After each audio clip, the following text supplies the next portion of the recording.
নমস্কার বন্ধুরা, মেনকা রান্নাঘরে আপনাদের সবাইকে স্বাগত জানাই। তো বন্ধুরা, আমি আজকের আবার একটা রেসিপি নিয়ে চলে এসেছি, চিকেন আর রাজমা। তো কীভাবে বানাচ্ছি আপনাদের সঙ্গে শেয়ার করছি, আর পুরো ভিডিওটা দেখার জন্য অনুরোধ করছি বন্ধুদেরকে। চলুন বন্ধুরা, রেসিপিটা বানিয়ে দেখাই। তো আমি এখানে রাজমাটা ভিজিয়ে রেখেছিলাম রাতেরবেলা। তো এটা রাজমাটা ভালো করে ধুয়ে নিচ্ছি, নিয়ে প্রেসারে দিয়ে দিলাম। প্রেসারে 3টে কি 4টে সিটি মারলে হয়ে যাবে। একটু নুন দিয়ে দিলাম ওর মধ্যে, দিয়ে 3-4টে সিটি মেরে নেবো। এখানে কড়ায় তেল দিয়ে দিয়েছি, শুকনো লঙ্কা দিয়ে দিলাম একটা, তেজপাতা দিয়ে দিলাম, দিয়ে একটু নাড়াচাড়া করে নিচ্ছি। কুচি রাখা পেঁয়াজ দিয়ে দিলাম, দিয়ে পেঁয়াজটা একটু ভাজা ভাজা করব, একটু ভেজে নেবো ভালো করে। এটা খেতে খুবই ভালো লাগবে রুটির সঙ্গে, এত খুবই ভালো লাগবে রুটি পরোটার সঙ্গে। তো আমি এখানে টমেটো দিয়ে দিলাম, দিয়ে আবার ভাজা ভাজা করে নিচ্ছি, একটু টমেটোটা নরম হয়ে যাবে। তো এখানে চিকেনের কিমা করে রেখেছিলাম, তো কিমাটা দিয়ে দিলাম, ভালো করে ধুয়ে পোছা করে রেখেছিলাম, কিমাটা দিয়ে দিলাম। চিকেন দিয়ে রাজমাটা করে দেখবেন, আর কিমা দিয়ে দুর্দান্ত লাগে, খেতেও খুব ভালো লাগে। বন্ধুরা বাড়িতে বানিয়ে দেখবেন অবশ্যই, খুব সুন্দর হয়েছিল রেসিপিটা খেতে, আর এত টেস্ট হয়েছে বলার মতো না। তো আমি এইভাবে ভালো করে কষে নিচ্ছি। অনেকে নিরামিষি রাজমা করে, তো আমি চিকেন দিয়ে করেছিলাম। এবার ভালো করে মাংসটা কষে নেবো। এবার এর মধ্যে আদা রসুন দিয়ে দিচ্ছি, একসঙ্গে পেস্ট দিয়ে দিলাম, আদা রসুন পেস্টে একবারে দিয়ে দিলাম, দিয়ে আবার ভালো করে 2 চামচ দিয়ে ভালো করে আবার কষে নিচ্ছি। তো এইভাবে ভালো করে কষে নিয়েছি, নিয়ে এবার দিয়ে দিচ্ছি হলুদ গুঁড়ো, লঙ্কার গুঁড়ো, এটা ঝাল লঙ্কা দিলাম, জিরে গুঁড়ো, আর একটু ধনে গুঁড়ো দিয়ে ভালো করে আবার কষানো। এটা রঙের জন্যে কাশ্মীর লঙ্কার গুঁড়ো দিলাম 2 চামচ, দিয়ে ভালো করে কষে নিচ্ছি।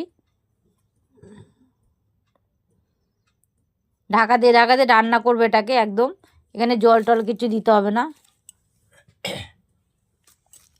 তো দেখুন এভাবে একদম ভালো করে কষে নিয়ে এবার ঢাকা দিয়ে রান্না করে নেবো। তো এখানে রাজমাটা দেখুন একদম সিদ্ধ হয়ে গেছে, দেখুন একদম সিদ্ধ হয়েছে। তা আমি রাজমা ভালো করে যেটুকুন জল ছিল জলটা ফেলে দিয়েছি, যে রাজমার জলটা রাখিনি। অনেক সময় রাজমার জলটা একটু তিতকুড়ি ভাব হয়। তো দেখে একটা মাংস হয়ে গেছে, আমি রাজমাটা দিয়ে দিলাম। রাজমাটা একদম নরম হয়ে গেছিলো, তো আমি রাজমাটা দিয়ে আবার ভালো করে কষে নিচ্ছি।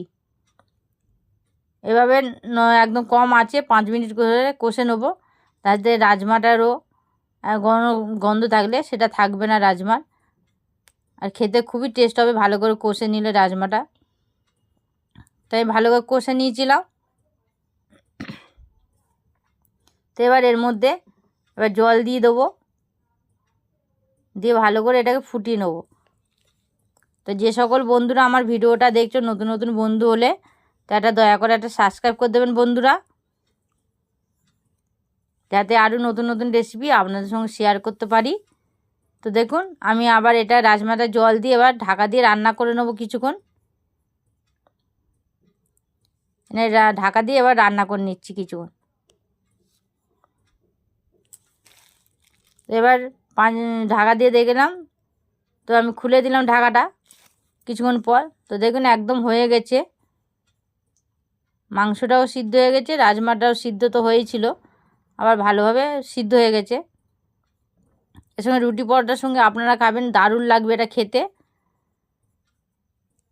তো এবার এর মধ্যে আমি রাজমায় নুন দিয়েছিলাম, নুনটা একটু আপনারা দেখে নুন দেবেন, আমি পরে আবার একটু নুন দিয়ে দিলাম, নুনটা চেক করে তারপর দেবেন।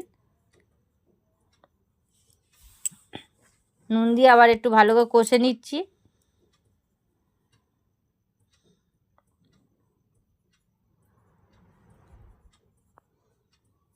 এবার গরম মশলার গুঁড়ো দিয়ে দিলাম,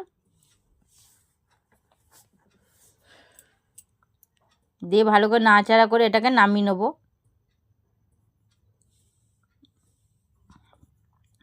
তো বন্ধুরা কেমন লাগলো রেসিপিটা এবার অবশ্যই কমেন্টে অবশ্যই জানিয়ে দেবেন বন্ধুরা, আর একটা সাবস্ক্রাইব করে দেবেন বন্ধুরা দয়া করে, যাতে আরও নতুন নতুন রেসিপি আপনাদের সঙ্গে শেয়ার করতে পারি। একটা লাইক আর অনেক অনেক করে শেয়ার করবেন। দেখুন হয়ে গেছে রেসিপিটা, খুব সুন্দর দেখতে হয়েছে রাজমাটা। তো কেমন লাগলে একবার জানিয়ে দেবেন।